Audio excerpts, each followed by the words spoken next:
Kur e takova Aidën për herë të parë, nuk e dija se jeta ime do të ndryshonte përgjithmonë.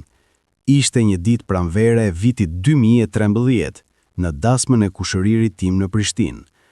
Ajo ishte shoqja e motrës së nuses, e veshur me një fustan të thjesht blu që i binte bukur syve të saj kafe, por nuk ishte bukuria e saj fizike ajo që më tërhoqi më së shumti.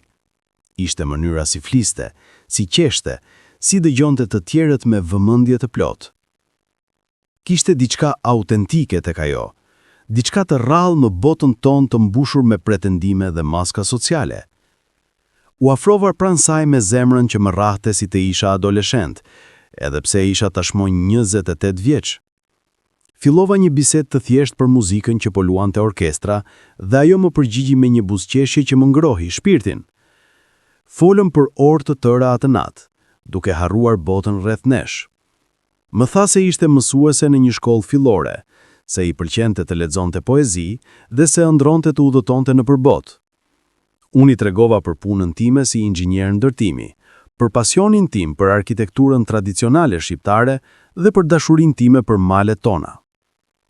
Kur dita po zbardhej dhe festa po mbaronte, e dija me siguri se kjo grua nuk ishte thjesht një njohje rastësore. Ishte diçka më e thellë, më e fortë. Era kishte filluar të tundë degët e pemërve jashtë sallës së dasmës dhe unë ndjeva se jeta ime po merrte një drejtim të ri. Në javët dhe muaj që erdhëm pas asaj nate, Aida dhe unë u bëm të pandar. Takoheshim sa herë që mundeshim, donjëherë vetëm për një kafe të shpejtë gjatë pauzës së drekës, donjëherë për shëtitje të gjata nëpër parkun e qytetit. Çdo moment me të ishte i çmuar. Kur flisnim në telefon natën, orët kalonin si minuta. Kur nuk ishim së bashku, ajo ishte në mendimet e mia vazhdimisht. Pas 6 muajsh njohje, e kisha vendosur. Doja ta bëja Aidën gruan time. Doja të ndaja jetën time me të, të ndërtonim një familje së bashku, të plakeshim krah për krah. Ajo mendonte njësoj. Kur e pyeta nëse do të martohej me mua, në një mbrëmje të ftohtë nëntori, pra një oxhaku të ndezur në shtëpinë time, ajo filloi të qante dhe tha po. Ishte momenti më i lumtur i jetës ime deri në atë pikë, por nuk e dija se ishte edhe fillimi i një rruge të mbushur me dhimbje, konflikte dhe vendime që do të më mundonin për vite me radhë. Kur ja prezantova Aidën familjes sime, reagimi ishte i ngrohtë në sipërfaqe, por unë ndjesha një tension të padukshëm në ajër. Nëna ime e përqafoi dhe e puthi në 2 faqe, por shikimi i saj ishte vlerësues, hulumtues. Babai im u duki kënaqur, por më vonë ajo natë më thiri më njan. E mirë, biri im, filloi ai me një zë të butë, por serioz. Gruaja duket si një vajzë mirë, por ke bërë hetime për familjen e saj? A dim se prej nga vin? Cili është fisi i tyre? Kjo pyetje më shqetësoi. E kisha parë Aidën si një individ, si një shpirt të bukur me të cilin doja të shanta jetën. Për familja ime e shihte ndryshe. Për ta, identiteti familjar dhe lidhjet e fisit ishin thelbësore. Ishte një mënyrë mendimi që unë e kuptoja pasi kisha arritur me të, por që po fillonte ta vija në pikpyetje. Baba, i thash, nuk është fisi që martohesh, është femra, dhe Aida është gruaja më e mrekullueshme që kam takuar ndonjëherë. Baba im vuri dorën mbi supin tim. E di birë, për familja është e rëndësishme. Traditat tona janë të rëndësishme. Kemi një emër për ta mbrojtur, një fis që ka qenë gjithmonë me nder. Këto gjëra kanë peshë. Nuk doja të diskutoja atë natë. Isha shumë i lumtur me vendimin tim për të martuar me Aidën. Mendova se me kohën, kur familja ime ta njihte më mirë, do ta donin aq sa e doja unë. Përgatitjet për dasmën filluan menjëherë. Aida dhe unë ishim të emocionuar. Zgjodhëm datën, filluam të planifikojmë çdo detaj. Ajo donte një dasëm të thjeshtë por elegante, dhe unë i respektova dëshirat e saj. Nëna ime nga ana tjetër kishte ide të ndryshme. Donte një festë të madhe, të ftoheshin të gjithë fare fisi, të tregojë madhështia e familjes sonë. Nën, i thash një ditë kur ishim duke diskutuar për listën e të ftuarve, Unë dhe Aida duam diçka më intime, nuk kemi nevojë për qindra njerëz. E mirë, ti nuk kupton, më tha nëna duke shkundur kokën. Kjo nuk është vetëm për ju të dy, është për familjen. Kur martohet një djalë nga fisi ynë, është një ngjarje e madhe. Njerëzit presin të ftohen, do të thonë që po turpërohemi nëse nuk i ftojmë. Argumentet të tilla bëheshin gjithnjë e më të shpeshta. Në fillim, ishin për dasmën, por pastaj filluan të preknin çështje më të thella. Një ditë, tezja ime, motra më e vjetër e babait tim, erdhi në shtëpi me disa gra të tjera nga fisi. Kishin ardhur për të takuar Aidën zyrtarisht, siç thanë ata. Aida u përpoq të ishte e sjellshme, të përgjigjej me respekt në të gjitha pyetjet e tyre, por pyetjet u bën gjithnjë më të personale, më hyrëse. Pyesnin për familjen e saj, për prindërit e saj, për historinë e fisit të saj. Pyesnin nëse dinte të gatuante ushqime tradicionale, nëse dinte të qëndiste si një nuse e vërtet, nëse ishte e përgatitur për përgjegjësitë e martesës.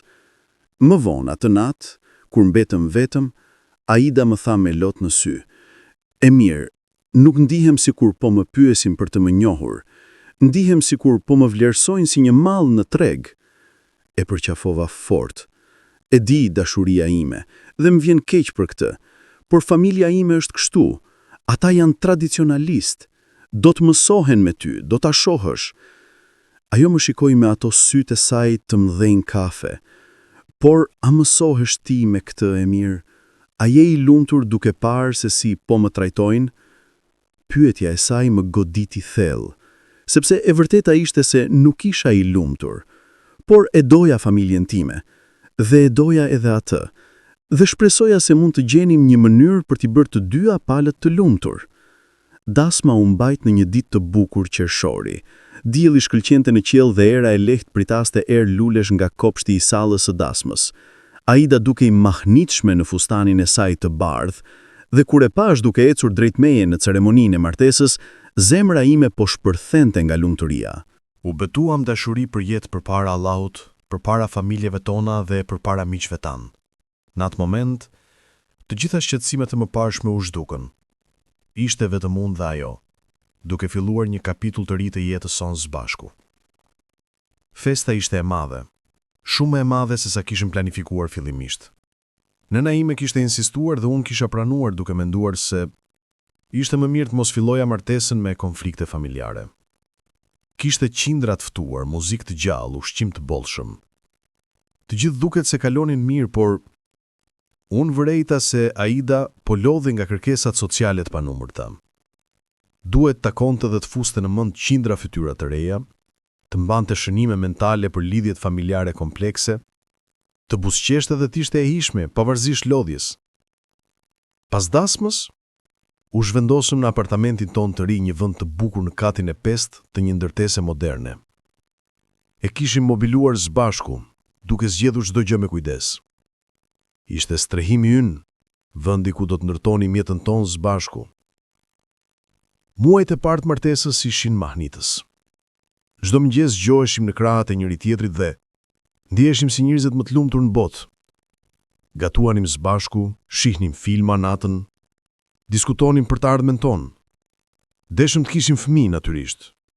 Të dy donim shumë fëmijët. Ai do fliste shpesh për llojin e nënës që donte të ishte, dhe unë ndroja të isha një baba i mirë, më i mirë se sa babai im kishte qenë me mua. Por pas pak muajsh, pyetjet filluan. Spari nga nëna ime. "E mirë birë," më tha një ditë kur ishe shkuar ta vizitoja.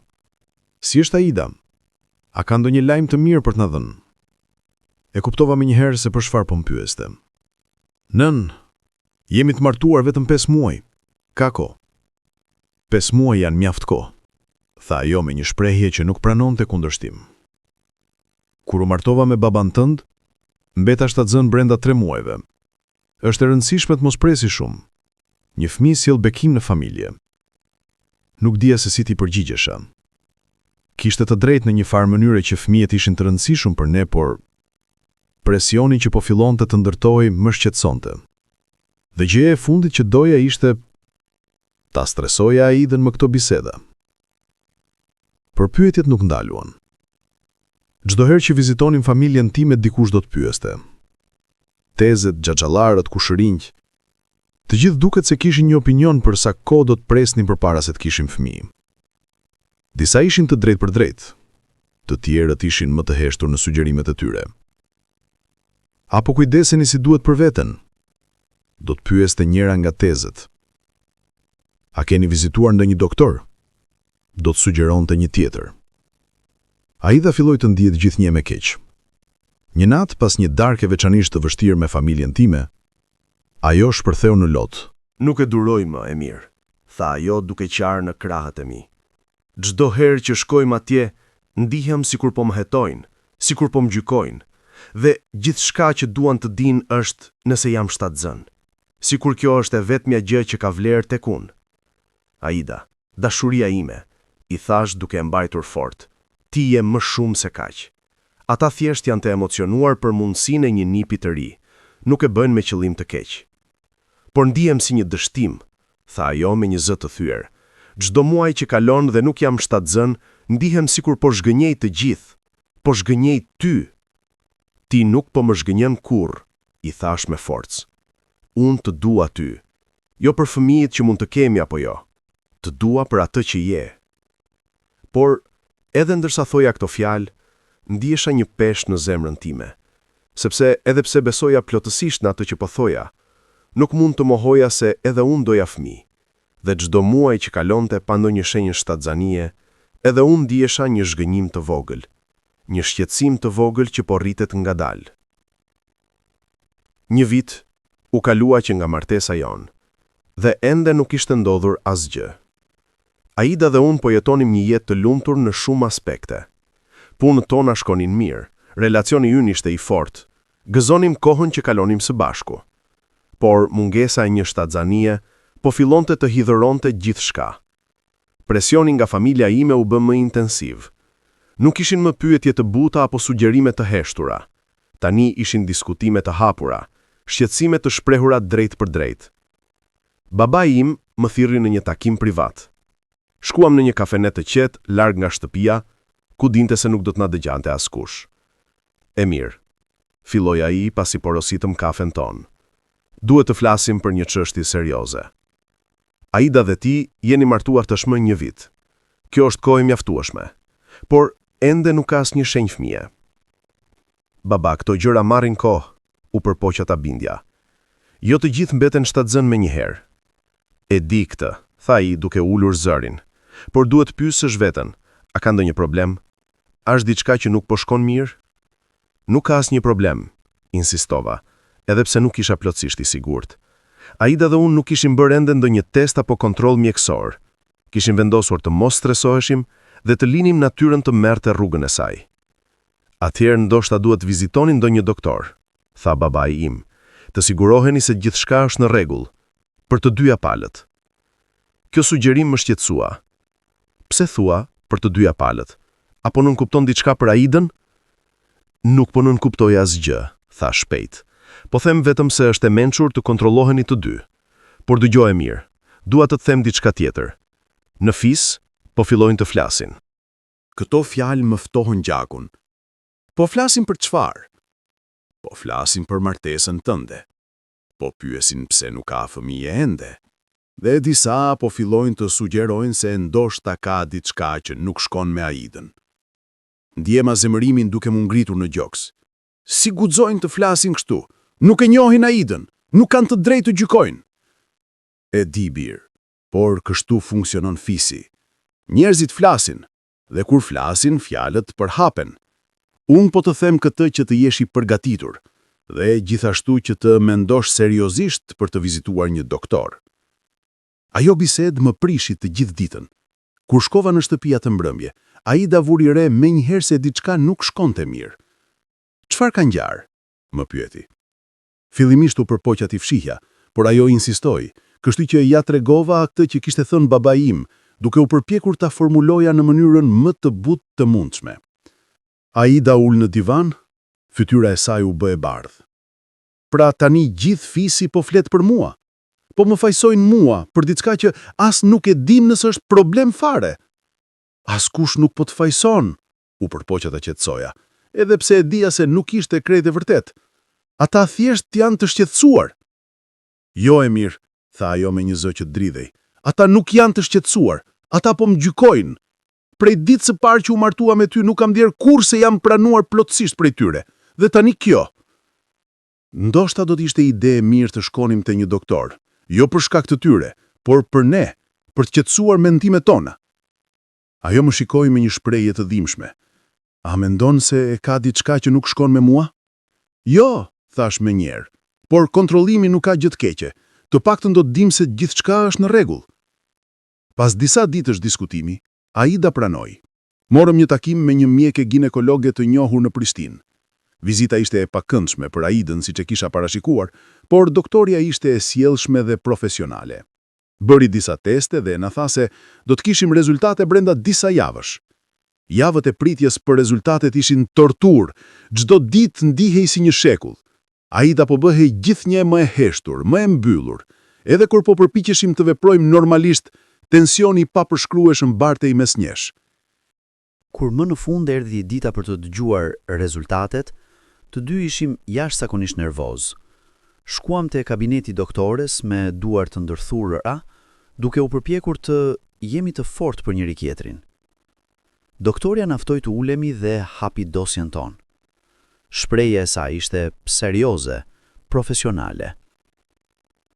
Kam shqyrtuar të gjitha rezultatet e testeve tuaja, filloi ajo. E mirë, të gjitha testimet e tua dalin normale. Nuk ka asnjë problem nga ana jote. Ndjeja një lehtësim të madh, por ishte i shkurtër, sepse doktoria vijoi. Aida, nga ana tjetër, rezultatet tregojnë se ke një gjendje që quhet infertilitet primar. Ka disa arsye të mundshme, por më kryesorja duket jetë një bllokim në tubat e fallopit. Kjo bën shumë të vështirë, pothuajse të pamundur, konceptimin natyral. Bota më duket se u ndal. Shikova nga Aida dhe pash se fytyra e saj kishte marrë një ngjyrë gri. Duart e saj dridhnin. Sa të vështirë, pyeti ajo me një zë që mezi dëgjohej. Shumë të vështirë, tha doktoria me një ton të butë. Por jo e pamundur plotësisht. Ka opsione: trajtim mjekësor, kirurgji për të tentuar të hapen tubat, apo edhe metodat e riprodhimit të asistuar si fertilizimi in vitro. Por, cilat janë shanset? Pyeta unë duke u përpjekur të mbahesha i qetë për hir të Aidës. Me trajtim, shanset mund të përmirësohen, por duhet jeni realist. Kjo nuk është diçka që mund të zgjidhet lehtë apo shpejt. Mund të marrë vite, dhe edhe me trajtim më të mirë, nuk ka garanci. Aida filloi të qante në heshtje. Lotit i rrëshqitën faqet pa zë, pa kukun. Ishte lloj qeshe që më theu zemrën. A ka diçka tjetër që mund të bëjmë? Pyeta duke e kapur dorën e Aidës. Mund të filloj me trajtimin mjekësor, tha doktoria. Ka ilazhe që mund të ndihmojnë, dhe nëse ato nuk funksionojnë, mund të diskutojmë për opsione më invazive. Por duhet kohë dhe durim, dhe duhet jeni të përgatitur për mundësinë se, pavarësisht nga përpjekjet tona, ndoshta nuk do të arrini të keni fëmijë biologjik. Falenderuam doktoren dhe dolëm nga kabineti. Në makinë, Aida nuk foli fare. Thjesht qau pa pushim, duke mbajtur kokën në duart e saj. Nuk e nisa makinën me njerë, thjesht qëndrova atje pranë saj, duke e mbajtur për dore, duke mos ditur se çfarë të thoja. Më vjen shumë keq, tha ajo më në fund mes lotëve. Më vjen shumë keq që nuk mund të jap atë që të gjithë presin prej meje. Aida, ti nuk ke për çfarë të kërkosh falje, i thash me forcë. Kjo nuk është faji jot, është vetëm një gjendje mjekësore, dhe do ta kapërcejmë së bashku. Por si, plieti ajo duke më parë me ato sy të mbushur me dhimbje. Si do ta kapërcejmë kur e gjithë familja jote po pret një fëmijë, kur gjithë fisi po flet për mua? Nuk kisha përgjigje. sepse e dija se ajo kishte të drejtë. Nuk ishte vetëm për ne të dy më. Ishte për pritjet e të tjerëve, për presionin e traditës, për peshën e fisit. Vendosëm të mos ja tregoj maskujt diagnozën për një kohë. E dinim se sapo ta dëgjonin, gjërat do të bëheshin edhe më të vështira. Kështu që kur familja ime pyeste, thoshim thjesht se po vazhdonim të provojmë, se këto gjëra marrin kohë. Përmbajtja sekret ishte e vështirë. Çdo herë që një antar i familjes ime bënte një koment për fëmijët, ndjeja një peshë në bark. Çdo herë që dikush tregonte lajmin e lumtur të një shtatzanie në familje, Aida dridhesha dhe unë ndjesha dhimbjen e saj. Fillun trajtimin që kishte sugjeruar doktoria. Aida merrte ilaçe çdo ditë, shkonte për kontrolle të rregullta, ishte fizikisht dhe emocionalisht lodhse për të. Shpesh e gjeja duke qarë në banjë, duke u përpjekur të fshehë dhimbjen e saj prej meje. Nuk dua të bëhem barr, më thoshte. Ti meriton më mirë se kaq. Ti nuk je barr, i përsërisja sa herë. Je gruaja ime, dashuria ime, dhe do të jemi në këtë së bashku, pavarësisht me çfarë vjen. Por brenda vetes, edhe unë po luftoja. Dhe pse e doja Aidën me gjithë zemër, nuk mund të mohoja se ëndra e të qenit baba po më largohej prej duarve. Çdo herë që shija një baba duke luajtur me fëmijën e tij në park, ndjeja një dhimbje në zemër. Çdo herë që dikush nga miqtë e mi mi tregonte foto të fëmijëve të tyre, buzëqeshja ime ishte detyruar. Dhe më e keqja, presioni nga familja ime po rriteshur. Pas një viti e gjysmë martese, tani pyetet nuk ishin më të buta. Ishin insistente, shqetësuese. Nëna ime erdhi një ditë në apartamentin ton pa lajmëruar. Aida nuk ishte në shtëpi. Kishte dalë për të blerë disa gjëra. Kjo i dha nënës sime mundësinë që donte. E mirë, duhet të flasim, tha ajo duke ulur në divani me një shprehje të ashpër. Jeni martuar tashmë pothuajse 2 vjet, kjo nuk është normale. Ka diçka që nuk shkon. Nën, të lutem, këto janë çështje private. Private? Tha ajo me zë të lartë. Kur bëhet fjalë për vazhdimsinë e fisit ton, nuk është private. Kur bëhet fjalë për një mbes ose një mbese që të gjithë po presim, nuk është private. Çfarë doni që të bëj? Pyeta me frustrim. Nuk mund ta forcoj natyrën. Jo, por mund të merresh me problemin, tha ajo prerë. Kemi folur, gjithë familja, dhe mendojmë se ndoshta problemi është me Aidën. Ndjeva zemërimin duke përmbytur. Ju nuk keni të drejtë fisni kështu për gruan time. Kemi çdo të drejtë, insistoi ajo. Ne jemi familja jote. Dhe kur një grua nuk mund të sjellë fëmijë, kjo është një problem serioz. Mjaft, thash duke u ngritur në këmbë. Nuk do të lejoj që të flisni kështu për Aidën. Ajo është gruaja ime dhe e dua. Dhe nëse kjo do të thotë se duhet të zgjedh midis saj dhe opinionit tuaj, atëherë zgjedh atë. Nëna ime më shikoi me befasi të përzierë me hidhërim. Do të pendohesh për këto fjalë mirë. Do të shohësh se familja ka të drejtë. Një burr ka nevojë për trashëgimtar. Një fis ka nevojë për vazhdimsi. Ajo doli nga shtëpia, duke mbyllur derën pas vetes me forcë. Unë mbeta i ulur duke dridhur nga zemërimi dhe frika. Për herë të parë, po ndjeja se sa i thellë ishte gryka që po hapej midis meje dhe familjes sime. Kur Aida u kthyre në shtëpi, nuk ja tregova për vizitën e nënës sime, por ajo e ndjeu se diçka nuk shkonte mirë. Mund të lexonte në fytyrën time. Vazhdua me trajtimet për muaj të tërë. Çdo muaj, Aida shpresonte se kësaj here do të funksiononte. Dhe çdo muaj, kur testet dilnin negative, shpresa e saj thërmonosej pak më shumë. E pash duke u shëndruar ngadalë. Gruaja e gjallë, e shëndritshme që kisha takuar atë ditë pranvere po zbehtej. Buzëqeshja e saj po bëhej më e rrallë. Sytë e saj po humbisnin shkëlqimin e tyre. Dhe edhe pse vazhdonte të ishte e sjellshme, e dashur, e përkushtuar ndaj marrëdhënies son, unë mund të shija dhimbjen e thellë që mbarte brenda. Një natë, pas veçanërisht një ditë të vështirë ku kishte pasur reagim negativ ndaj ilaçeve, e gjeta duke qarë në dhomën e gjumit. Kur u afruam, ajo më tha diçka që më theu zemrën. Ndoshta do t'ishte më mirë për ty po të më lije, tha ajo me një zë të thyer. Do të gjeje dikë tjetër, dikë që mund të t'japi fëmijët që meriton. Mos thuaj kurrë gjë të tillë, i thash duke e përqafuar. Ti je gjithçka që dua.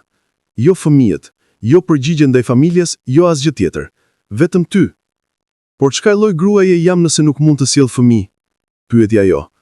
Në kulturën tonë kjo është gjëja më e rëndësishme që pritet nga një grua. Në kulturën tonë ka shumë gjëra që janë të gabuara, i thash, me bindje. Dhe nëse të gjykojmë vetëm për këtë, atëherë janë ata që kanë problem, jo ti. Por edhe ndërsa thoja këto fjalë, e dija se lufta e vërtet ishte duke ardhur. Sepse familja ime nuk po ndalej. Presioni po rritej, dhe tani nuk ishin vetëm pyetje apo komente. Ishin kërcënime të heshtura, ultimatume të paqarta. Xhaxhai im më thiri një ditë në punë. Ai ishte njeriu më i respektuar në fis pas babait tim. Një gur i rrept që kishte fjalën e fundit në shumë çështje familjare. E mirë, filloi ai pa hyrje. E di pse të kam thirrur. Familja jonë është e shqetësuar. Jemi një fis me histori, me nder, dhe ti, si djali më i madh i vëllait tim, ke përgjegjësinë të vazhdosh këtë linjë. Xhaxha, po bëjmë çdo gjë që mundemi, u përpoqja të shpjegoja. Por nuk është mjaft, tha ai duke ulur zërin. Kam folur me shumë njerëz e mirë, dhe ka diçka që duhet të dish. Ka fëmijë që pretendojnë të jenë nga gjaku ynë, por nënat e tyre nuk janë të martuara në fis. Kjo është turp për ne. Nuk e kuptova menjëherë se për çfarë po fliste, por pastaj, ku shpjegoi më tej, e kuptova. Disa kushërinj të mi kishin pasur fëmijë jashtëmartese, dhe tani fisi po kërkonte që unë, si antar i martuar dhe i respektueshëm i familjes, të garantoja vazhdimsinë e ligjshme të emrit ton. Çfarë po më thua? Pyeta, duke ndjerë një ftohtësi që po më përhapi në trup. Po të them që familja është e gatshme të ndihmoj, tha ai. Nëse problemi është me Aidën, ka mënyra tjera. Mund të martohesh me një grua tjetër, ose të partën të kesh fëmijë me dikë që është pjellore. Martesa me Aidën mund të vazhdojë nëse dëshiron, por duhet të kesh edhe trashëgimtar. Nuk mund të besoj atë që po dëgjoja. Po më thua të tradhtoj gruan time? Të kem fëmijë me një tjetër? Po të them të mendosh për familjen, tha ai me një zë të fortë. Interesi personal vjen pas interesit fisit.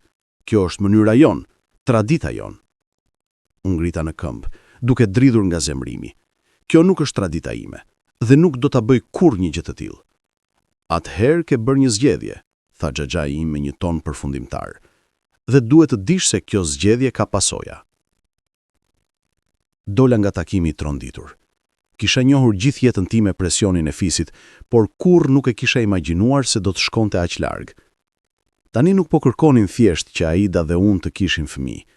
Po kërkonin që unë ta tradhtoja, ta poshtroja, ta zvendësoja. Javët që erdhën pas asaj bisede ishin më të vështira të jetës sime. Çdo ditë ndjeja se po shkëputesha midis dy botëve. Nga njëra anë ishte Aida, gruaja ime, shpirti im, personi që doja më shumë se gjithçka. Nga ana tjetër ishte familja ime, fisi im, bota në të cilin kisha rritur dhe nga e cila kisha marrë identitetin tim. Presioni nga familja nuk pushonte. Çdo ditë merrja telefona, mesazhe, vizita. Të gjithë më thonin të njëjtën gjë në mënyra të ndryshme. Aida duhet të shkojë. Martesa ime është një dështim. Kisha deturimin të martohesha me dikë që mund të më jepte fëmijë. Një mbrëmje, babai im erdhi në apartamentin ton. Aida nuk ishte në shtëpi. Kishte dalë të takonte një shoqe. Ai u ul dhe më shikoi me një shprehje që nuk e kisha njohur ndonjëherë më parë. Një përzierje dhimbje dhe vendosmërie. E mirë, djalin tim, filloi ai. E di sa e vështirë është kjo për ty, por ka ardhur koha të marrësh një vendim. Fisi ka vendosur. Nëse nuk ndahesh nga Aida brenda 3 muajve, do të humbësh të drejtën tënde trashëgimisë, emrin tënd në fis dhe gjitha lidhjet me ne. Ndjeja sikur më kishin goditur në stomak. Po më jep një ultimatum? Po vjapim një zgjedhje, tha ai. Një zgjedhje që çdo burr duhet ta bëjë në një moment të caktuar. Familja biologjike ose familja e krijuar. Por duhet ta kuptosh se vendimi ka pasoja të përjetshme. Dhe nëse zgjedh Aidën, pyeta, edhe pse e di atë s'më përgjigjen. Atëherë nuk jam më pjesë e këtij fisi, tha ai me një zë që dridhej lehtë. Nuk do të jesh i mirëpritur në evente familjare. Emri yt do të hiqet nga pemët tona gjenealogjike dhe çdo trashëgimi që do të vinte do të shkojë te të tjerë. Do të jesh sikur të mos ekzistosh për ne. Heshta për një kohë të gjatë. Pastaj pyeta, dhe ti baba? Çfarë mendon ti? Ai më shikoi me sy të lagur. Unë mendoj se je biri im dhe do të dua gjithmonë, por jam edhe pjesë e këtij fisi, dhe nëse fisi vendos, unë duhet të ndjek. Nuk kam zgjedhje. Të gjithë kemi zgjedhje, i thash me një zë të lodhur. Çdo ditë zgjedhim se çfarë është më e rëndësishme për ne, dhe ti po zgjedh fisin mbi birin tënd. Mos e bëj këtë më të vështirë se sa është, u lut ai. Mendo mirë. Aida është një grua e mirë, por ka mira gra të tjera, Mund të gjesh dikë që mund të t'jap gjithçka që dëshiron, dashuri dhe fëmijë. Por nuk dua dikë tjetër, i thash me përfundimshmëri. Dua Aidën, dhe nëse kjo do të thotë që humbes gjithçka tjetër, atëherë le të jetë kështu. Babai im u ngrit për tikur. Në derë u kthye dhe më tha: "Ke 3 muaj e mirë, shpresoj që të mendosh me kokë, jo me zemër." Pasi ke së ti u shemba ndyshe dhe fillova të qaj për herë të parë që kur isha fëmijë.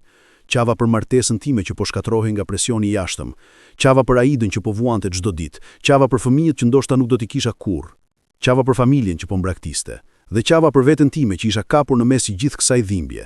Kur Aida u kthye në shtëpi, më gjeti ende duke qarë, u alarmua menjëherë. "E mirë, çfarë ka ndodhur?" pyeti duke u gjunjëzuar pranë meje. Ja tregova gjithçka, për ultimatumin, për kërcënimet, për 3 muaj që kishim, dhe ndërsa flisja, pas se fytyra e saj po zbelej, sytë e saj po mbusheshin me lot. "Pra kjo është", tha ajo më në fund.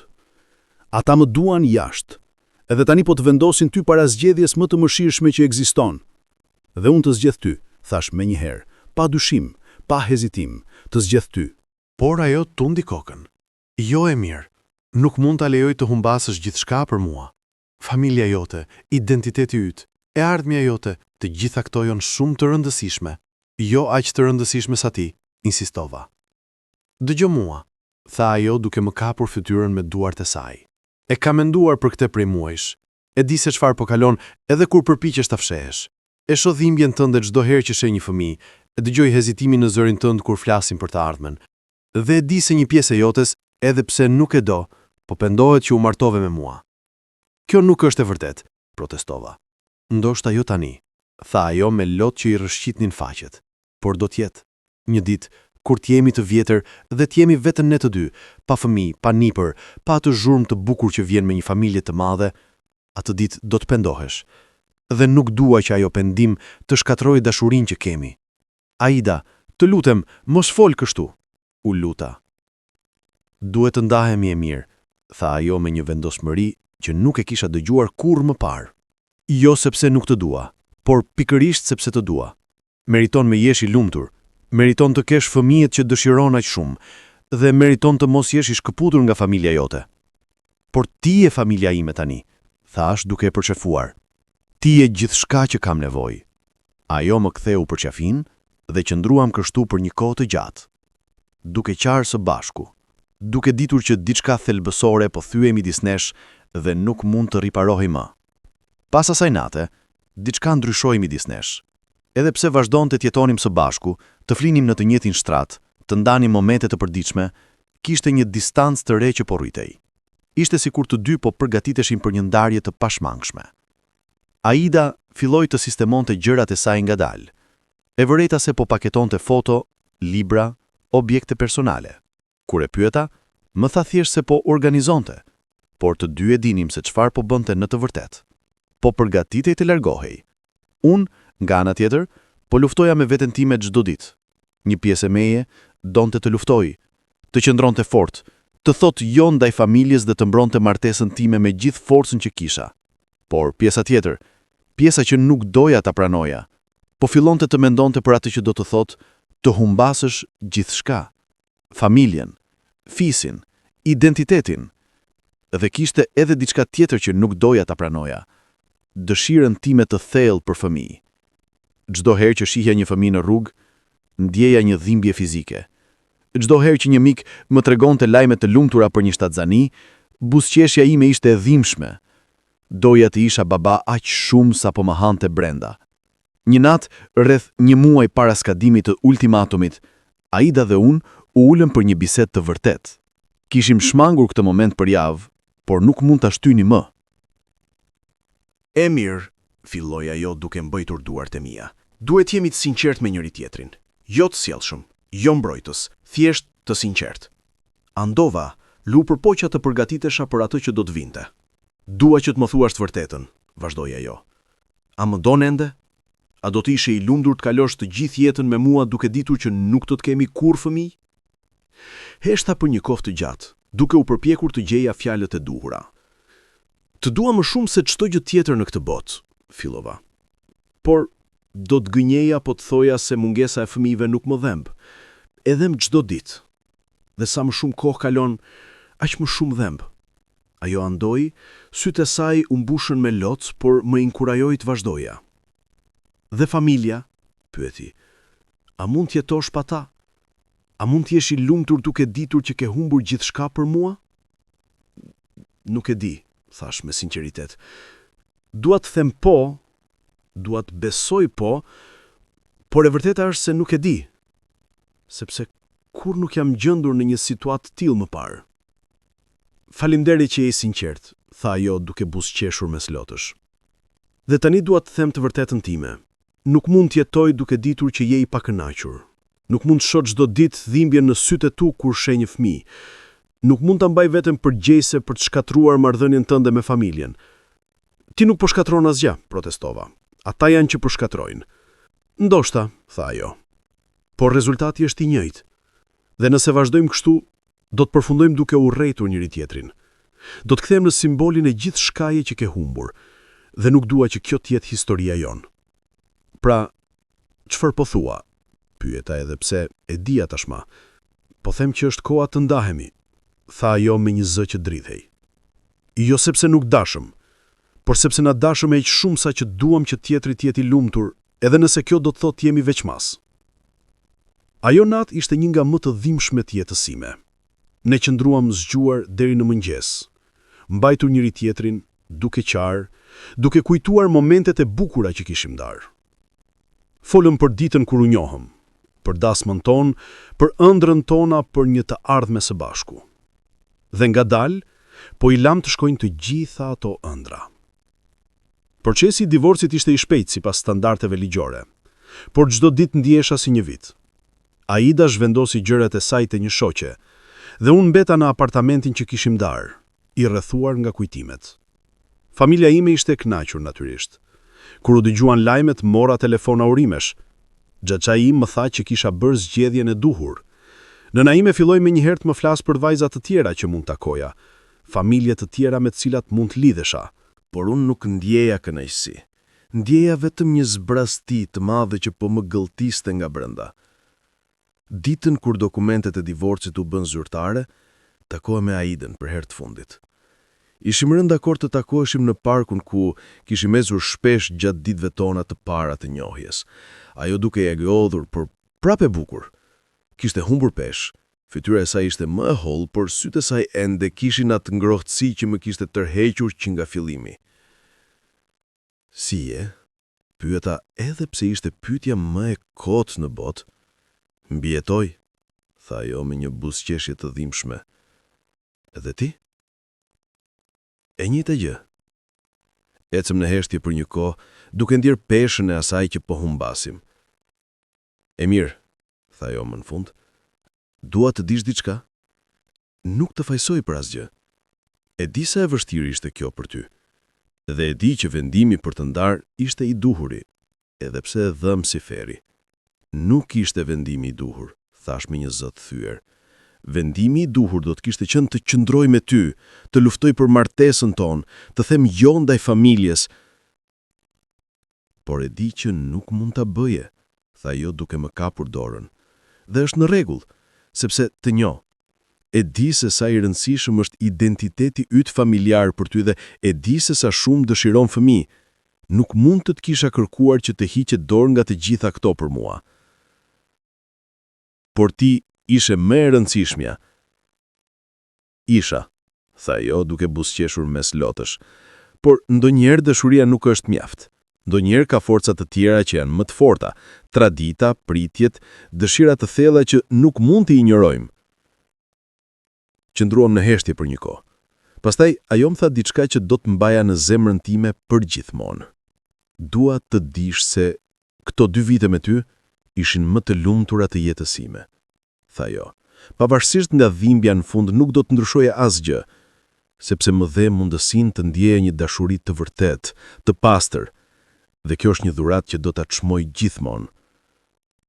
Nuk mund të flisja. Thjesht e përqafova dhe qava në suprin e saj, duke ditur se kjo ishte përqafimi e jonë e fundit. Kur u ndam, ajo eci larg pa u kthyer. E pash duke u larguar derisa u bë një pikë vogël në horizont. Dhe pastaj, ajo zhduket për gjithmonë nga jeta ime. Muajt që erdhën pas divorcit ishin më të errëtit e jetës ime. Shkoja në punë, kthehesha në shtëpi, haja, flija dhe pastaj gjithçka përsëritej. Jeta kishte humbur ngjyrën e saj. Familja ime u përpoq të bënte gjithçka normale. Më ftonin në evente, më paraqitnin vajza të reja, më inkurajonin të shkoja përpara, por unë nuk mund.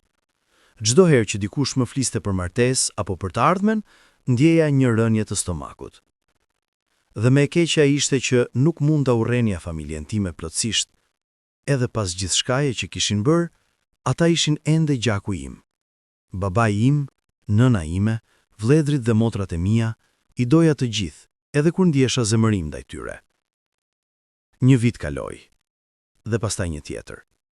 Jeta vazhdoi, sikur gjithmonë, por unë kisha ndryshuar për gjithmonë. Një ditë, rreth 2 vjet pas divorcit, isha duke ecur në qytet, kur e pasha Aidën. Ishte në një kafene, duke qeshur me një grup shoqesh. Dukej më e lumtur se kur e kisha parë fundit herë. Kishte marrë peshë, faqet e saj kishin ngjyrë, sytë e saj shkëlqenin. Për një moment mendova të hyja dhe të përshëndesha, por pastaj vendosa të mos e bëja. Ajo kishte shkuar përpara, kishte gjetur një mënyrë për të qenë e lumtur, dhe nuk doja të prishja atë duke shfaqur nga e kaluara e saj. Ndërsa ecja larg, ndjeva diçka të çuditshme. Një përzierje dhimbje dhe kënaqësie. Dhimbje sepse e kisha humbur. Kënaqësi sepse ajo ishte mirë. Tani, 5 vjet pas asaj ndarje, shoh gjërat ndryshe. Kam mësuar diçka të rëndësishme. Dashuria vetëm nuk mjafton gjithmonë. Nevojitet edhe guxim, forca për të qëndruar kundër presionit social dhe gatishmëria për të humbur gjithçka tjetër. Unë nuk pata atë guxim. Dhe kjo është përgjegjësia ime, jo e Aidës, jo e familjes. Unë isha ai që nuk mund të zgjidhte midis dy botëve, dhe në përpjekjen për të mbajtur të dyja, i humba të dyja. Familja ime ende pret që unë të martohem përsëri. Nëna ime mu tregon rregullisht për vajza të përshtatshme që kanë dëgjuar për mua. Por unë nuk jam i gatshëm, ndoshta nuk do t'jem kurrë. Sepse kur ke përjetuar dashurinë e vërtet, gjithçka tjetër duket si një kopje e zbehtë. Aida ishte dashuria e jetës ime, dhe edhe pse nuk jemi më së bashku, një pjesë e zemrës ime do t'jetë gjithmonë e saj. Ndonjëherë e shoh në rrugë, nga larg, ajo nuk më sheh. Dhe është më mirë kështu. Dua që ajo t'jetë e lumtur, edhe nëse ajo lumturi nuk përfshihen mua. Sa për mua, vazhdoj. Punoj, takoj miq, jetoj çdo ditë siç vjen. Por ka një zbrasti që nuk mund të mbushet. Një vend në zemrën time që ishte krijuar pikërisht për Aidën dhe që tani mbetet bosh. Ndonjëherë mendoj për atë që mund të kishte qenë. Po të kisha pasur guximin të qëndroja fort, po të kisha thënë jo ndaj familjes dhe po të kisha mbrojtur martesën time me gjithë forcën time, a do të ishim ende së bashku? A do të kishim gjetur një mënyrë për të qenë të lumtur edhe pa fëmijë? Nuk do ta di kurrë, dhe kjo është ndëshkimi im, të jetosh me potë për pjesën tjetër të jetës. 5 vjet kanë kaluar që nga dita e divorcit ton. Kam mësuar të jetoj me zgjedhjen time, edhe pse dhimbja nuk ka ikur kurrë plotësisht. Është si një plagë vjetër që erë pas erë dhemb, veçanërisht në momentet të caktuara. Kur shoh një çift të lumtur me familjet e tyre, kur dalë në martesat e miqve, kur ulem vetëm në apartamentin tim të zbrazët. Familja ime e konsideron situatën time si të zgjidhur. Për ta, divorci ishte hapi i nevojshëm që të rikthehem në rrugën e duhur, por ata nuk e kuptojnë se ajo rrugë më duket shumë e zbrazët tani. Kam dëgjuar gjëra për Aidën erë pas ere, përmes njerëzve që na njohin të dy. Ka filluar një jetë të re, më thon, punon ende si mësuese dhe duket se ka gjetur paqen në mënyrën e saj. Disa thonë se ka filluar të dalë me dikë, por nuk e di nëse është e vërtet. Dhe edhe nëse është, kam vendosur të mos hetoj. Ajo meriton lumturinë e saj, pa hijen e së kaluarës që varion mbi të. Një mbrëmje vjeshte, gati 4 vjet pas divorcit ton, ndodhi diçka që nuk e kisha pritur. Isha në një librari të vogël në qendër të qytetit, duke kërkuar një libër për punën. Ndërsa kthehesha nga raftet e pasme, e pash. Aida ishte ulur në një qoshe të vogël leximi e përthithur në një libër.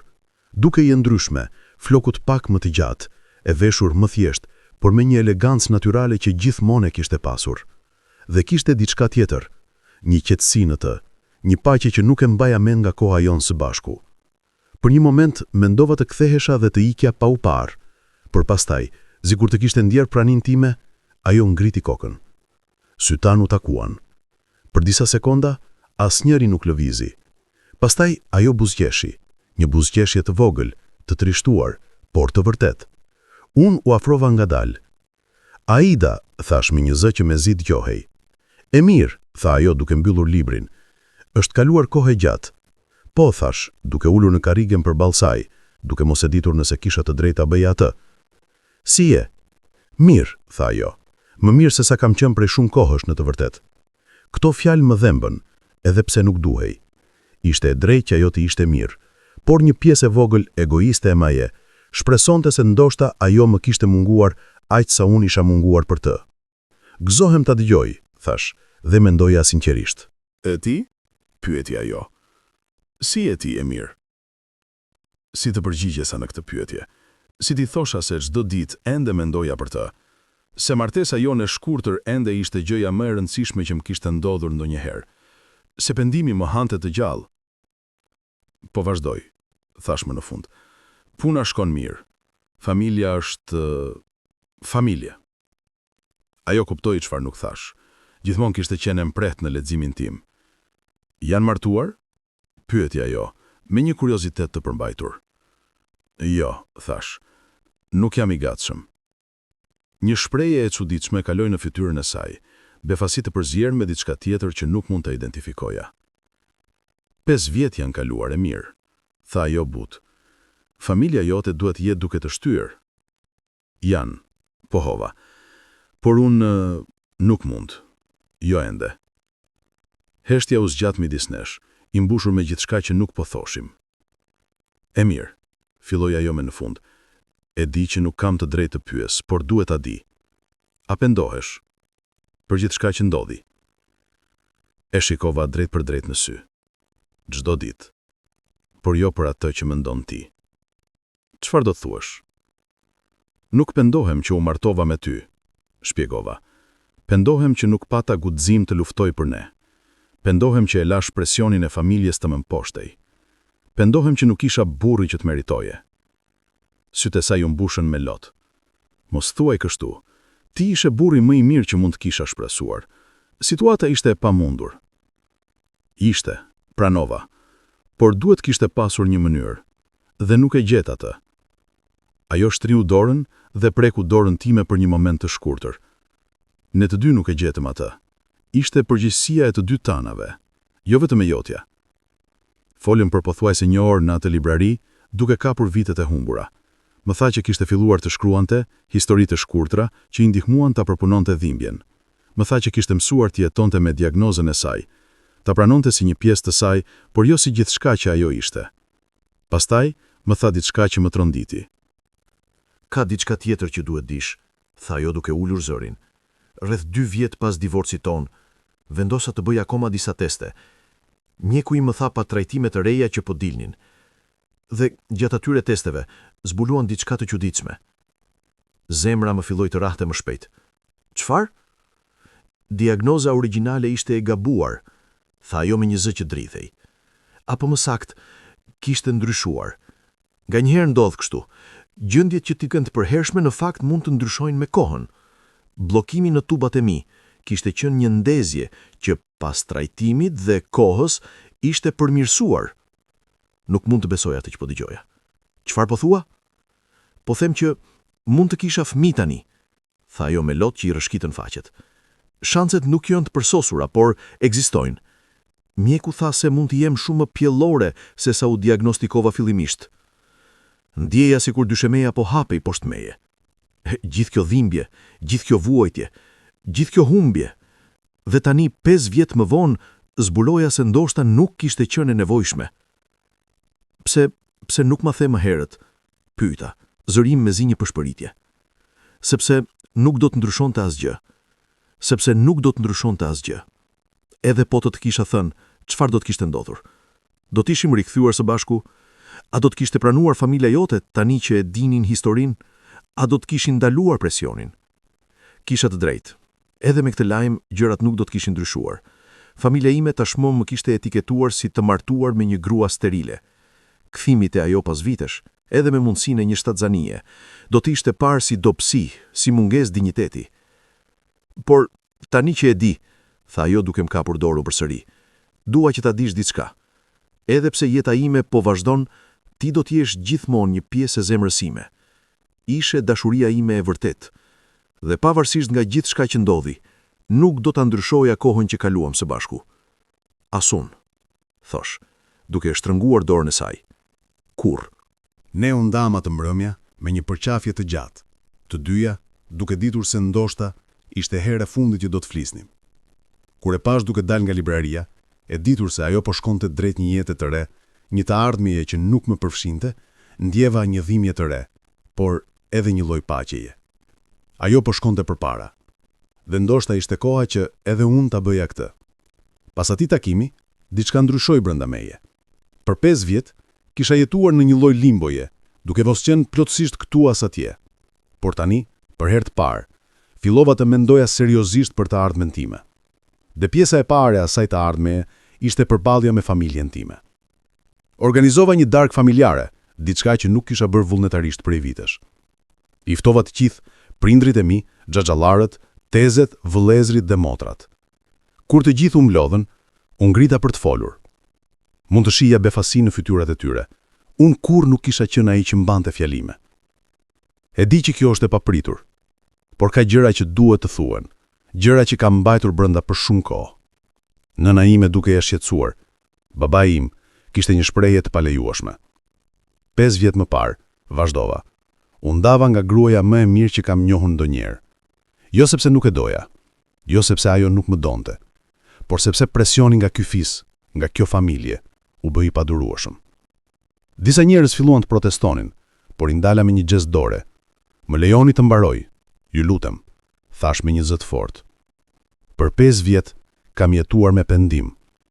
Jo pendim për martesën time. Ajo ishte gjëja më e mirë që më ka ndodhur. Por pendim që nuk pata guxim të qëndroj kundër jush të gjithëve. Që e lash dashurinë time të vërtet të shkonte, sepse isha më i friksuar nga humbja e miratimit tuaj, sesa nga humbja e saj. Nëna ime filloi të qante në heshtje. Babai im shikonte ndryshe me. Por këtu është gjëja, vazhdova. Edhe pas gjithë kësaj, nuk jam i lumtur. Familja, fisi, tradita, të gjitha këto gjëra që supozohet të jenë aq të rëndësishme, nuk më kanë sjellë lumturi. Më kanë sjellë vetëm zbrazti. E mirë, bir, filloi babai im, por e ndërpreva. Jo baba, tani është radha ime të flas. Për 5 vjet kam dëgjuar. Tani ju do të dëgjoni. Dhoma ishte e heshtur. Dua që të dini se nuk po fajsoj vetëm juve, thash. E fajsoj edhe veten time. Sepse unë isha ai që mori vendimin përfundimtar. Unë isha ai që nënshkrova letrat e divorcit. Unë isha ai që nuk luftoi mjaftueshëm. Por gjithashtu dua që të kuptoni se çfarë bët. E morët një martesë të lumtur dhe e shkatruat sepse nuk përmbushte pritjet tuaja. E morët dashurinë time më të vërtet dhe e quajtët të papërshtatshme. Dhe në procesin e shkatruat jo vetëm martesën time, por edhe një pjesë të meje. Xhaxhai im, i cili kishte qenë një nga më zërat më të fortë kundër Aidës, u ngrit. Ne bëm atë që ishte më e mira për ty, për familjen. Jo, thash, duke e shikuar drejt për drejt.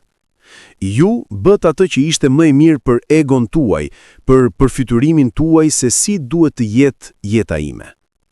Por nuk më pyetët kur mua se çfarë doja unë. Nuk më lëshuat kur mundësin të gjeja lumturinë time me mënyrën time. Traditat tona, filloi ai. Traditat tona janë të çmuar, e ndërpreva, por jo më të çmuara se lumturia njerëzore, jo më të çmuara se dashuria e vërtet, dhe jo më të çmuara se e drejta e çdo personi për të zgjedhur rrugën e vet. U ula dhe mora një frym të thellë. Kam vendosur diçka, thash më ngadal. Nuk do të martohem përsëri për t'ju kënaqur juve. Nuk do të kërkoj miratimin tuaj për çdo vendim që marr në jetën time. Dhe më e rëndësishmja, nuk do të lejoj kurrë që frika nga gjykimi juaj të më ndalojë nga ndjekja e lumturisë. Nëna ime, po qante hapur tani. Por ti e biri ynë, familja jote. Dhe ju jeni familja ime, thash, më but. Dhe do t'ju dua gjithmonë. Por dashuria nuk do të thotë në nështrimi verbër. Dashuria e vërtet familjare duhet të përfshi respekt, kuptim dhe pranimin e zgjedhjeve të njëri tjetrit. Pra, çfarë po thua, pyeti baba im? Po na braktis? Jo, thash. Po vendos kufi. Do t'jem në jetën tuaj, por me kushtet e mia. Do të respektoj traditat tuaja, por jo në kurisë të vetësime. Dhe do të kërkoj që ju të respektoni zgjedhjet e mia edhe kur nuk ju pëlqejnë. Darka e mbetur ishte tensionuar dhe e heshtur. Disa antarë të familjes u larguan herët, të ofenduar nga fjalët e mia. Të tjerë qëndruan, por nuk folën shumë. Vetu motra ime më e vogël, Drita, erdhi tek unë para se të largohej. Jam krenare për ty, më përshpëriti. Duhej këtij kuragjin prej shumë kohësh. Ato fjalë më dhanë shpresë. Ndoshta nuk ishin të gjithë kundër meje. Ndoshta kishte të tjerë në familje që e kuptonin, por kishin frikë të flisnin. Muajt pas asaj darke ishin një periudhë transformimi. Marrëdhënia ime me familjen time ndryshoi, disa antar u larguan plotësisht, duke më konsideruar si një tradhtar të vlerave Familjare. Të tjerë, siç ishte e motra ime, erdhën më afër, duke vlerësuar sinqeritetin dhe guximin tim. Babai im dhe unë filluam që ringrinim marrëdhënien tonë, por në një bazë të re. Për herë të parë, ai filloi të më shikonte si një burr të plot, jo vetëm si një bir që duhej drejtohej. Bisedave tona u bën më të thella, më të sinqerta. Një mbrëmje, rreth 6 muaj pas asaj darke, ai erdhi në apartamentin tim. Ishte vetëm, pa nën, pa antar të tjerë të familjes. E mirë, filloi ai pasi u ulëm. Kam ardhur të kërkoj falje. Isha i befasuar. Babari im nuk ishte njëri që kërkonte falje lehtë. Për çfarë? Pyeta. Për gjithçka, tha ai me një zë të fyer. Për presionin që të vura, për mos respektimin e zgjedhjes tënde, për mendosin e traditës mbi lumturinë tënde. Isha aq i përfshirë në atë që mendoja se ishte e duhura, sa harrova të pyesja se çfarë ishte më e mira për ty. Nuk e kisha parë kurrë baban tim kaq të vulnerueshëm. Baba, lërom të mbaroj, tha ai. E kam menduar shumë për atë që thea atë natë, dhe ke drejtë. Ne të detyruam të zgjidhje midis dashurisë dhe familjes, dhe kjo nuk ishte e drejtë. Asnjë prind nuk duhet ta vërë fëmijën e vet në atë pozitë.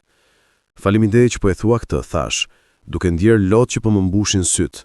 Ajo vajzë, Aida. Ajo ishte e mirë për ty, e di këtë tani. E kam parë se si ke qenë këto vitet. Të kam parë duke vuajtur, dhe di që jemi ne që të kime shkaktuar atë dhimbje. Nuk ishte vetëm ju, thash, edhe unë mora vendimet këqija. Por ne të vumë në atë pozicion, insistoi ai, dhe për këtë më vjen sinqerisht keq. Ne folëm për orat natë, duke ndarë gjëra që nuk ishin qenë të thëna më parë. Më rrëfeu për presionet që kishte ndjerë edhe vetë kur ishte i ri, për zgjedhjet që kishte bërë për të kënaqur familjen e tij, dhe më tha se e kishte vendosur që të mos e përsëriste të njëjtin model me nipa dhe mbesat e tij të arshëm. Nëse motra jote e vogël Drita zgjedh martohet me dikë që ne nuk t'i aprovojmë, tha ai, do të jem atje për të. Do ta mbështes, sepse ka mësuar nga gabimi im me ty. Ishte një moment shërimi midis nesh, nuk e zhduku dhimbjen e viteve të kaluara, por e bëri më të lehtë për të mbartur. Një vit të plot kaloi pas takimit ton të papritur në librari. Në ato kohë kisha filluar të rigjej jetën time. Kisha filluar të shkoja përsëri në evente sociale, kisha rinovuar apartamentin tim, madje kisha filluar të ushtroja një hobi të ri, piktura. Gjërat nuk ishin perfekte, por ishin më të mira. Dhe pastaj, një ditë të zakonshme pranvere, mora një telefonat. Ishte Aida. E mirë, tha ajo. Zëri i saj kishte një ngurim. E di që kjo është e çuditshme, por a mund të takohemi? Ka diçka që duhet të them. Pranuam të takoheshim në të njëjtin park ku kishim për takimin ton të fundit si të martuar. Kur mbërita, ajo ishte tashmë atje, ulur në të njëjtin stol ku kishim qenë herën e fundit. Por diçka ishte ndryshe.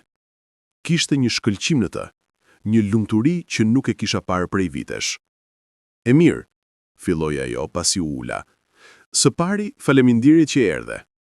Gjithmonë do të vije kur më thret, thash me një buzëqeshje. Ajo buzëqeshi gjithashtu, por pastaj fytyra e saj u bë serioze. Kam diçka të rëndësishme për të ndarë me ty. Po martohem. Fjalët më goditën si një goditje fizike edhe pse e dija që kjo ditë do të vinte një herë. Me mësuesin? Pyeta. Po, tha ajo duke anduar. Ilir emrin. Është një njeri mrekullueshëm e mirë. E di për gjithçka. Për ne, për martesën tonë, për diagnozën time dhe më do pavarësisht nga gjithçka. Gëzohem për ty, thash, dhe kësaj here e mendoja plotësisht. Meriton çdo lumturi në botë. Ka diçka tjetër, tha ajo, dhe pastaj pash se syri i saj po shkëlqenin me lot të lumtur. Jam shtatzën. Koha u ndal.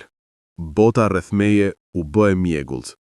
Ajo, gruaja që mjekët kishin thënë se me mundësi të vogla mund të kishte fëmijë, ishte shtatzën. E mirë, a je mirë? Pyeti ajo, duke vënë re shprehjen në fytyrë. Po, thash, edhe pse nuk isha i sigurt nëse ishte vërtet. Jam i lumtur për ty, vërtet. Kjo është mrekulli. E di, tha ajo, lot duke i rrëshqitur faqet. Mjeku tha se është pothuajse e pamundur, por ndodhi. Jemi në javën e 12 dhe gjithçka duket mirë. Ajo vazhdoi të flasë për shqetësimet e saj, për emocionin e saj, për planet e saj për të ardhmen. Dhe unë dëgjova, duke buzëqeshur, duke anduar në vendet e duhura, duke thënë fjalët e duhura. Por brenda, isha duke u shkatruar, sepse gjithë kjo mundësia që kishim humbur, ëndra që kishim lënë të shkonte, ishte duke u bërë realitet, por jo për mua, për dikë tjetër. E mirë, tha ajo, duke më kapur dorën. E di që kjo duhet jetë e vështirë për ty të dëgjosh, por doja që ti të ishe i pari ta dije, përveç Ilirit dhe familjes time, sepse në një mënyrë të çuditshme, kjo është edhe suksesi yt. Çfarë do thuash? Pyeta me befasi. Trajtimi që fillova kur ishim të martuar, mbështetja që më dhe kur isha në pikën më të ulët, të gjithë ato kontribuan në shërimin tim, shpjegoi ajo. Pa ty, ndoshta nuk do të kisha pasur kur guximin të vazhdoja. Pa dashurinë që më dhe, ndoshta nuk do të kisha besuar se meritoja lumturinë. Mund të kesh dhënë diçka, Aida, thash me një zë të thyer, por ti më dhe shumë më tepër. Më mësove se çfarë është dashuria e vërtet. Më mësove se disa gjëra janë më të rëndësishme se tradita dhe pritja sociale. Dhe më mësove se guximi i vërtet është jo lufta kundër presionit, por pranimi kur ke humbur. Ne qëndruam atje për një kohë duke mbajtur duar, duke ndarë një moment të bukur dhe të dhimbshëm njëkohësisht. Dua që të dish diçka, tha ajo përpara se të ndaheshim. Fëmijës do t'ja them për ty, jo me një herë, por kur t'jetë mjaft i madh për të kuptuar. Do t'ja them se ka pasur një tjetër njeri që më deshi një herë, një njeri që ishte i mirë dhe i dashur dhe që kontriboi në historinë e jetës sime. Dhe unë do t'ja them fëmijëve të mi, nëse i kam ndonjëherë, thash, për një grua të jashtëzakonshme që më mësoi se çfarë është dashuria, edhe nëse nuk ishte destinuar të zgjaste përgjithmonë. Ne u përqafuam për herë të fundit, dhe kur u ndam, e dinim të dy se kjo ishte mbyllja e vërtetë. Jo më takime të rastit, jo më biseda të papritura. Ajo po shkonte drejt jetës së saj të re, dhe unë po mbetesha me kujtimet e asaj që kishte qenë. E pash duke ecur larg, një dorë në barkun e saj të vogël, një buzëqeshje në buzët e saj. Dhe për herë të parë ndesha një paqe të vërtetë. Ajo ishte e lumtur, dhe kjo ishte gjëja më e rëndësishme. Tani teksa shkruaj këtë, jam 35 vjeç. Kam kaluar pothuajse 7 vjet që nga dita kur nënshkrova letrat e divorcit. Dhe kam mësuar mësime që askush nuk dëshiron t'i mësoj përmes dhimbjes. Kam mësuar se dashuria, edhe kur është e vërtetë dhe e thellë, nuk është gjithmonë e mjaftueshme. Nevojitet edhe guxim, vendosmëri dhe gatishmëri për të humbur gjithçka tjetër. Kam mësuar se traditat dhe fisi, edhe kur vijnë nga një vend dashurie dhe shqetësimi, mund të jenë shkatruese nëse vendosen mbi lumturinë individuale. Kam mësuar se presioni shoqëror është real dhe i fuqishëm, dhe se lufta kundër tij kërkon një forcë që jo të gjithë e kanë. Kam mësuar se pendimi është një mbeturinë e rëndë që mban çdo ditë, por që gjithashtu mund të jetë një mësues i fuqishëm. Dhe më e rëndësishmja, kam mësuar se ndonjëherë dashuria më e madhe që mund të japësh dikujt është t'i lësh të shkojë, edhe kur çdo pjesë e ty do donte t'i mbaje. A do të bëja gjëra ndryshe po të kisha një shans tjetër? Çdo ditë mendoj këtë. Por e vërteta është se edhe po të kthehesha në kohë, nuk e di nëse do të kisha forcën të veproja ndryshe. Presioni ishte aq i madh, forca e traditës aq e fuqishme dhe frika ime nga refuzimi familjar aq e thellë. Por kjo nuk të thotë se nuk ka mësim këtu. Ka. Dhe është mësimi që dua t'ju lë juve, atyre që po dëgjoni historinë time. Nëse jeni në një situatë të ngjashme, nëse po ndjeni të shtrënguar midis dashurisë dhe traditës, midis zemrës dhe fisit, dua t'ju them diçka. Asnjë traditë nuk ja vlen të humbësh dashurinë e vërtetë. E di që kjo tingëllon thjesht, e di që kur je në mes të asaj situate, gjithçka duket shumë e komplikuar. Por pas vitesh reflektimi, pas vitesh dhimbjeje, ky është konkluzioni në cilin kam ardhur. Traditat janë të bukura. Ato na japin identitet, na lidhin me të kaluarën tonë, na japin një ndjenjë përkatësie. Por kur traditat fillojnë të kërkojnë flijimin e lumturisë son, të shëndetit ton mendor, të marrëdhënieve tona më të rëndësishme, atëherë ato kanë shkuar shumë larg. Familja duhet jetë një burim mbështetje, jo burimi i ultimatumeve. Familjet tona na duan, e di këtë, por ndonjëherë ajo dashuri bëhet kaq e kontrolluar, kaq e kushtëzuar, sa nuk është më dashuri e vërtetë. Dashuria e vërtetë familjare do të thotë të mbështesësh zgjedhjet e njëri tjetrit, edhe kur nuk i kuptoni plotësisht. Do të thotë të vendosësh lumturinë e personit të dashur mbi reputacionin familjar. Nëse familja juaj nuk mund ta bëjë këtë, atëherë duhet të vendosni kufi, dhe ndonjëherë, në rastet më të ekstreme, duhet jeni të gatshëm të largoheni. E di që kjo tingëllon radikale, veçanërisht në kulturën tonë ku lidhjet familjare janë aq të forta, por një jetë e jetuar në pakënaqësi për të kënaqur të tjerët nuk është jetë fare. Mos prishni që problemet mjekësore të zgjidhen vetë.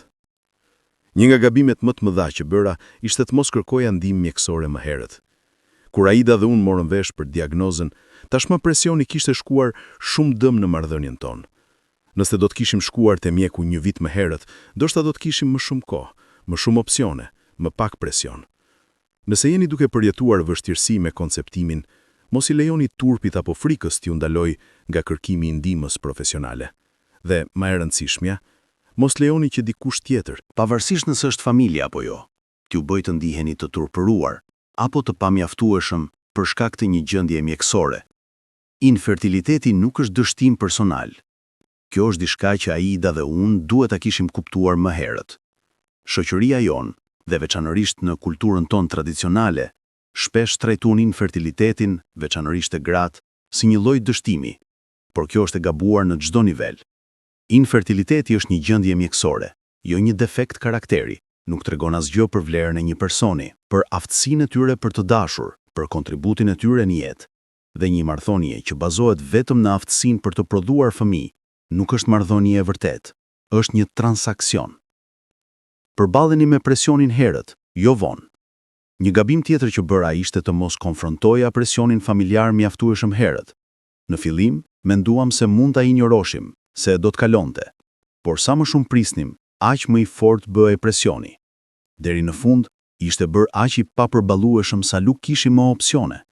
Nëse familja juaj po fillon të vërë presion për fëmijë, për martesë, për çfarë do tjetër, adresojeni menjëherë.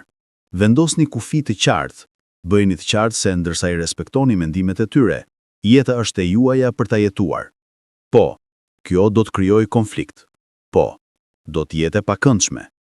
Por ajo konflikti i hershëm është shumë më e lehtë për tu menaxhuar se sa shkatrimi i plotë i marrëdhënies tuaj më vonë. Kujdesuni për shëndetin mendor të njëri tjetrit. Një nga dhimbjet më të mëdha që mbaj është se sa shumë vuajti Aida në heshtje. Ajo përpiqet ishte fort për mua, të mos më tregonte sa keq po ndjehej. Dhe unë, nga ana ime, përpiqesha të isha i fort për të, duke fshehur dhimbjen time. Në fund, të dy ishim duke u shkatruar nga brenda, por asnjëri nuk po e pranonte plotësisht para tjetrit. Kjo mungesë komunikimi të thellë vetëm përkeqësuar gjërat. Nëse jeni në një marrëdhënie që po kalon një periudhë të vështirë, flisni. Flisni për dhimbjen, për frikën, për dyshimet. Po, do të jetë e vështirë, por heshtja është më shkatruese se sa çdo bisedë e vështirë mund të jetë. Ka jetë pas humbjes. Kjo është ndoshta mësimi më i rëndësishëm që kam mësuar. Kur Aida dhe unë u ndam, mendova se jeta ime ishte përfunduar. Mendova se nuk do t'i isha kurrë i lumtur përsëri, Se kisha humbur shansin tim të vetëm për dashuri, por jeta vazhdon. Dhimbja zbut me kohën. Dhe ndërsa nuk e harron kur, mëson të jetosh me atë që ka ndodhur. Sot, 7 vjet më vonë, nuk jam në të njëjtën vend ku isha. Kam gjetur një lloj paqeje, një lloj qëllimi. Kam rivendosur marrëdhënie me anëtarët e familjes që vlerësoj. Kam krijuar një jetë që, edhe pse nuk është ajo që kisha ndërruar, ka momentet e saj të bukura. A do të preferoja të isha ende me Aidën çdo ditë? Por nuk jam, dhe duhet jetoj me këtë realitet. Dhe ndërsa jeta ime nuk është perfekte, nuk është as e tmerrshme. Është thjesht ndryshe. Ndërsa mbyll këtë histori, dua të lë një mendim të fundit. Kur unë nënshkrova letrat e divorcit, thash vetes se po bëja gjën e duhur, se po mbërthyja familjen time, se po respektoja traditat tona, se po mendoja për të ardhmen. Por tani me perspektivën e kohës e shoh ndryshe. Atë ditë nuk tradhtova vetëm Aidën, tradhtova veten time. Tradhtova vlerat që mendoja se i besoja, dashurinë, besnikërinë, guximin. Tradhtova burrin që doja të isha, dikush që qëndron fort për atë që beson, pavarësisht nga presioni. Tradhtova premtimet që kisha bërë, për të qenë atje në të mirë dhe në të keq, në shëndet dhe në smundje. Dhe kjo tradhti e vetes është ajo që më dhemb më së shumti. Jo humbja e Aidës, edhe pse ajo dhemb terribalisht, por humbja e respektit për veten time e integritetit tim. Kam marrë vite për të arrizdartuar atë, për të mësuar të shoh veten në pasqyrë përsëri pa ndier turp, për të besuar se mund të jem njeriu që dua të jem, edhe pse dështova në atë në momentin më kritik. Pra, nëse ka një mesazh të vetëm që dua të lë, është ky. Mos e tradhtoni veten tuaj. Presioni do të vijë nga shumë drejtime: familja, shoqëria, tradita, feja. Dhe disa prej atyre presioneve do të jenë të justifikuara, të arsyeshme, madje të dashura në qëllim. Por në fund, ju duhet të jetoni me zgjedhjet tuaja. Ju duhet të shiheni në pasqyrë çdo ditë. Ju duhet të dini se kush jeni dhe nëse ajo person përputhet me vlerat tuaja. Nëse duhet të zgjidhni midis miratimit të tjerëve dhe respektit për veten tuaj, zgjidhni veten, sepse miratimi i të tjerëve është i përkohshëm dhe i kushtëzuar, por relacioni juaj me veten tuaj është për jetë. Është një mbrëmje e dimrit dhe jam ulur në apartamentin tim duke parë dëborën që bie jashtë dritares. Në tavolinë përpara meje është një ftesë martese, të ditës, motrës ime të vogël. Ajo është duke u martuar me një djalë që familja nuk e miratoi në fillim. Ai vjen nga një fis i vogël, pa lidhje të forta politike apo ekonomike. Por dita e do atë, dhe këtë herë prindrit tanë po e mbështesin. Babai im më tha javën e kaluar se historia ime e kishte ndryshuar atë. Se kishte parë se çfarë ndodh kur presioni familjar shkon shumë larg, dhe se nuk donte ta përsëriste atë gabim. Ti paguhet çmimin, më tha, që motrat dhe vlezërit e tu të mos e paguajnë. Nuk e di nëse kjo më bën të ndihem më mirë apo më keq. Nga njëra anë, jam i lumtur se dita nuk do të kaloj përmes asaj që kalova unë. Nga ana tjetër, pyetja ngelet: pse duhet të ndodhte në rastin tim? Pse nuk mund ta kishin mësuar këtë pa shkatruar martesën time? Por këto janë pyetje pa përgjigje. Dhe kam mësuar se nganjëherë duhet të pranosh se jeta nuk është e drejtë, se gjërat ndodhin pa arsye të qarta, dhe se gjithçka që mund të bësh është të mësosh prej tyre dhe të vazhdosh përpara. Ndërsa shoh ftesën e martesës, mendoj për Aidën. E dëgjova se ka lindur një vajzë të bukur, të shëndetshme 6 muaj më parë. E kam parë fotot në mediat sociale. Ka buzëqeshjen e Aidës dhe sytë e saj të mëdhenj, të mrekullueshëm. Donjëherë imagjinoj se si do t'ishte po t'ishte vajza ime, po t'isha unë ai që mbante ato foshnje, që shihja buzëqeshjen e parë, që dëgjoja fjalën e parë. Për pastaj e ndal veten, sepse nuk është vajza ime. Dhe ndrimi në atë që mund të kishte qenë, vetëm më bën më shumë dëm. Kam filluar të dal me një grua vitet e fundit. Liria emrin. Ajo është një doktore, e pavarur, inteligjente e matur. E di për historinë time me Aidën, dhe është e durueshme me faktin se një pjesë e zemrës sime do të jetë gjithmonë në të kaluarën. Nuk po kërkoj të zëvendësoj asgjë, më tha ajo një herë. Po kërkoj thjesht të krijoj diçka të re me ty. Diçka që është e jona, jo një kopje e asaj që ke humbur. Aftësia e saj për të kuptuar, për të mos qenë xheloze ndaj një fantazme të skaluarës, është një nga gjërat që më bëjnë ta vlerësoj atë. A do të martohem me të? Ndushta. Koha do të tregoj. Por këtë herë, nëse martesa vjen, do të jetë nga zgjedhja ime e vërtet, ju nga presioni jashtëm, dhe do të mbështetet në respekt të ndërsjell, komunikim dhe hapur, dhe pranimin e skaluarës së njëri tjetrit. Nëse ka diçka që dua të jemi sigurt se e kuptoni nga kjo histori, është kjo. Dashuria kërkon guxim. Guximin për të qëndruar fort, kur bota po përpiqet t'ju ndaj. Guximin për të thënë jo ndaj presioneve të padrejta. Guximin për të vendosur lumturinë tuaj mbi pritshmëritë të tjerëve. Familja është e rëndësishme, por nuk duhet jetë gjithçka. Duhet ketë ekuilibër midis respektit për familjen dhe jetesës së jetës tuaj. Dhe kur ky ekuilibër prishet, duhet guxim për ta rivendosur. Problemet mjekësore nuk duhet të përcaktojnë vlerën tuaj. Infertiliteti, apo çdo gjendje mjekësore tjetër, nuk ju bën më pak të dashur, më pak të vlefshëm, më pak të plot si njeri. Komunikimi është çelësi. Në çdo marrëdhënie. Por veçanërisht në ato që po kalojnë periudha të vështira, duhet të flisni hapur. Mos i mbani dhimbjet brenda, mos u përpiquni të jeni heronj të heshtur. Ndani barrën me partnerin tuaj. Ka jetë pas humbjes. Edhe kur mendoni se gjithçka është përfunduar, jeto vazhdon.